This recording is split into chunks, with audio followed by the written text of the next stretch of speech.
हाय दोस्तों, मैं हूं शिवानी कुमारी और आज हम आपको बताने जा रहे हैं 12th 100 मार्क्स एलएल इंग्लिश में जो आपका पोएट्री सेक्शन से जो थर्ड चैप्टर है now the leaves are falling fast. तो आज हम आपको now the leaves are falling fast का समरी बताएंगे जो आपके एग्जामिनेशन में 5 मार्क्स के पूछे जाते हैं।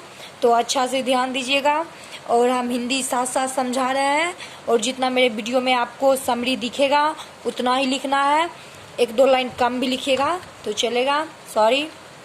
उसके बाद आइए देखते हैं आज का समरी आपका क्या है। देखिए आपका पोएट्री सेक्शन से जो थर्ड चैप्टर है now the leaves are falling fast, तो इसका हिंदी होता है, नाउ का हिंदी होता है अब पत्ते तेजी से क्या हो रहे हैं, तो गिर रहे हैं, अब पत्ते तेजी से गिर रहे हैं, ठीक है। और इसके राइटर जो है W.H. वुडेन है, ठीक है। ये सब आपको लिखना नहीं है, हम इसीलिए मतलब बता दिए कि हाँ आपको 1 मार्क्स ऑब्जेक्टिव याद हो जाएगा। देखते रहिएगा, 2-4 बार वीडियो देखिएगा, चैप्टर राइटर का नाम याद नहीं करना पड़ेगा, आपको याद ही हो जाएगा। और आपका समरी जो है देखिए यहाँ से आपका जो समरी है कितना मार्क्स का पूछा जाता है, तो 5 मार्क्स पूछा जाता है। तो देखिए कैसे लिखिएगा। Now the leaves are falling fast is a very beautiful poem. तो हम आपको पहले वाले भी वीडियो में बता चुके हैं, प्रोज सेक्शन से जो आपका है वहाँ सिर्फ यहाँ चैप्टर लिखिएगा और पोएट्री सेक्शन से जितना समरी रहेगा उसमें पोएम लिखिएगा और प्रोज सेक्शन से जितना समरी रहेगा तो यहाँ चैप्टर लिखिएगा, ठीक है। हम सारा जितना भी प्रोज सेक्शन से 11 समरी करवाए हैं और पोएट्री सेक्शन से भी 2 समरी आपको कंप्लीट है, ये थर्ड समरी है। तो हम आपको एक ही बात रिपीट कर रहे हैं और सारा देखिए 1 लाइन आपका यहाँ बन जाएगा। आराम से चैप्टर राइटर नाम याद कीजिएगा, 2 लाइन समरी आराम से लिखा जाएगा हर एक स्टूडेंट से। तो यहाँ प्रोज सेक्शन में यहाँ चैप्टर लिखिएगा, पोएट्री सेक्शन में पोएम लिखिएगा, खास करके ये बात याद रखिएगा, ठीक है। तो now the leaves are falling fast जो चैप्टर है एक बहुत ही सुंदर क्या है चैप्टर है। It has been composed by W.H. Auden. इसके जो राइटर हैं now the leaves are falling fast के जो राइटर हैं W.H. वुडेन हैं।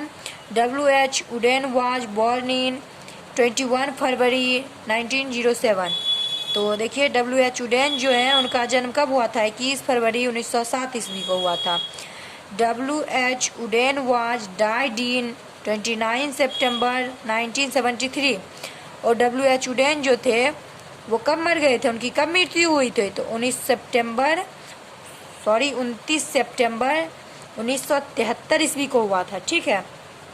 तो देखिए the age of anxiety was written by W.H. Auden. तो देखिए याद रखिएगा, now the leaves are falling fast के जो राइटर हैं W.H. वुडेन है।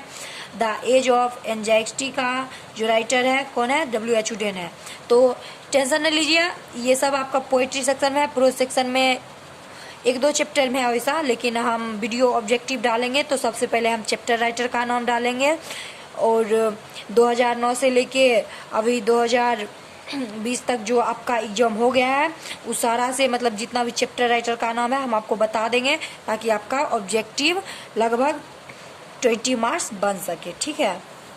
तो देखिए द एज ऑफ एंजाइटी का हिंदी होता है चिंता की उम्र, ठीक है। एंजाइटी का हिंदी होता है चिंता की उम्र के जो राइटर है कौन है, W.H. वुडेन है, ठीक है। देखिए आराम से याद हो जाएगा, 1-2 बार बोलते रहिएगा, रात में सोने टाइम बोल दीजिएगा चिंता के, देखिए बोलिएगा कि चिंता की जो उम्र के जो राइटर है कौन है, W.H. वुडेन है।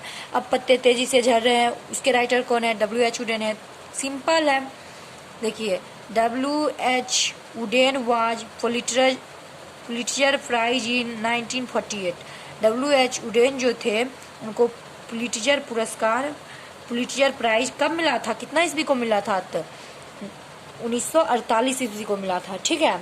ये सब याद करिएगा, डेट थोड़ा बहुत याद करना पड़ेगा। आइए आगे देखते हैं। Whispering neighbours are messenger of death.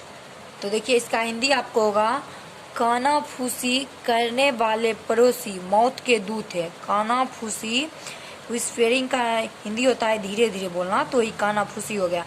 कानाफूसी करने वाले पड़ोसी मौत के क्या हैं, दूत हैं, ठीक है। W.H. Auden was a famous writer of England. W.H. Wooden जो थे कहाँ के थे? फेमस राइटर इंग्लैंड के थे, ठीक है, इंग्लैंड के थे। देखिए, he left England in 1939 and finally settled in America. देखिए, वो जो थे फेमस राइटर इंग्लैंड के थे, लेकिन देखिए वो इंग्लैंड में उनका जन्म भी हुआ था, पूछ सकता है उनका जन्म कहाँ हुआ था, तो W.H. उडेन का जन्म जो था इंग्लैंड में हुआ था, लेकिन वो 1939 ईस्वी में इंग्लैंड को छोड़ करके फाइनली सेटल हो गए कहाँ? तो अमेरिका में, हमेशा के लिए अमेरिका में वो रहने लगे, ठीक है। W.H. Auden was verse dramatist, critic, translator and editor थे, ठीक है। तो देखिए W.H. उडेन जो थे, पद, वर्स का हिंदी होता है पद, ड्रामाटिस्ट का हिंदी होता है नाटककार, और क्रिटिक का हिंदी होता है आलोचनात्मक, और ट्रांसलेटर का हिंदी होता है अनुवादक, एंड एडिटर का हिंदी होता है क्या? संपादक। तो वो वर्स ड्रामाटिस्ट थे, क्रिटिक थे, ट्रांसलेटर थे एंड एडिटर थे। तो ये सब आप ध्यान से 1-2 बार देख लीजिएगा। कौन थे? तो W.H. उडेन थे, ठीक है। Poetry to him was a serious game. और W.H. उडेन जो थे वो पोएट्री मतलब कुछ भी वो लिखते थे, उनको पोएट्री लिखने का, कविता लिखने का बहुत ही शौक था, तो वो लिखते थे तो वो सीरियस गेम समझ के लिखते थे, ठीक है। तो ऑल द बेस्ट स्टूडेंट।